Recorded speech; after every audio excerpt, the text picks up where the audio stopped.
문재인 대통령과 30대 그룹 총수들이 일본의 수출 규제 이후 처음으로 청와대에서 만났습니다. 문 대통령은 일본의 수출 제한 조치가 장기화할 가능성도 있다면서 유감스럽지만 모든 가능성에 대비해야 한다고 강조했습니다. 일본 정부를 향해서는 더 이상 막다른 길로 가지 말라고 경고했습니다. 청와대 연결해서 알아보겠습니다. 김도원 기자. 네, 청와대입니다. 네, 그제 문재인 대통령의 첫 번째 메시지가 우리 기업이 피해를 보면 맞대응하겠다 이런 입장이었고요. 오늘은 강도가 좀 더 높아진 것 같습니다. 장기전도 대비하겠다 이런 뜻인가요? 그렇습니다. 문재인 대통령은 매우 유감스럽다는 표현과 함께 일본의 수출 제한 조치가 장기화할 가능성을 배제할 수 없다고 밝혔습니다. 외교적 해결을 위해 최선을 다하고 있지만 모든 가능성에 대비하겠다는 겁니다.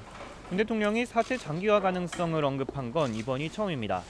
문 대통령은 또 일본 정부가 정치적 목적으로 우리에게 피해를 주고 이번 조치를 대북 제재 위반과 연결짓는 것도 강하게 비판했습니다. 직접 들어보시겠습니다. 일본 정부가 정치적 목적을 위해 우리 경제에 타격을 주는 조치를 취하고 아무런 근거 없이 대북 제재와 연결시키는 발언을 하는 것은 양국의 우호와 안보 협력 관계에 결코 바람직하지 않습니다. 문 대통령은 일본의 조치가 양국은 물론 세계 경제에도 악영향을 미치게 된다면서 국제 공조도 함께 추진할 뜻을 밝혔습니다. 일본의 우리 기업에 대한 수출 규제가 결국 미국이나 중국 등의 첨단 IT 산업에도 연쇄적으로 피해를 줄 수 있기 때문에 이런 주요국들과 협력하겠다는 의미입니다.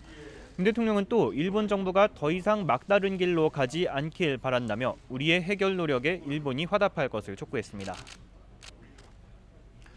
일본의 보복 조치에 대응하기 위한 구체적인 대책들도 언급됐다고 들었습니다. 어떤 내용들입니까?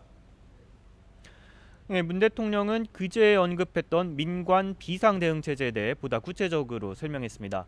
주요 그룹 최고 경영자와 홍남기 경제부총리, 김상조 청와대 정책실장이 상시 소통 체제를 구축할 것을 제안했습니다. 또 장차관급이 참여하는 범정부 지원 체계를 운영해 장단기 대책 수립에 협력할 것도 주문했습니다. 단기 대책으로는 수입처 다변화와 국내 생산 확대 등을 정부가 적극 지원하고 필요한 예산은 추경 예산안에 반영하겠다고 말했습니다. 수입처 다변화나 부품 국산화를 어떻게 단기적으로 해결하겠다는 것인지에 대해서는 상세한 설명은 없었는데 기업인들과의 대화에서 어떤 방안이 언급됐을지 주목됩니다.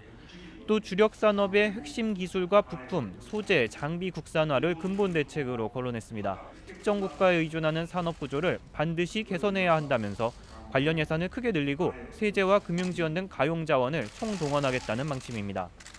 문 대통령은 기업과 정부가 힘을 모은다면 이번 어려움을 극복하고 오히려 우리 경제를 발전시키는 계기로 삼을 수 있을 거라고 강조했습니다.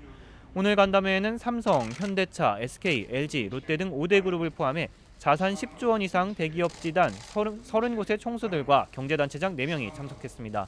일본의 수출 규제 조치에 가장 큰 타격이 우려되는 삼성전자의 이재용 부회장과 일본 내 인맥이 넓은 롯데그룹 신동빈 회장은 일본 출장 중이어서 오늘 간담회에 참석하지 않았습니다. 지금까지 청와대에서 YTN 김도원입니다.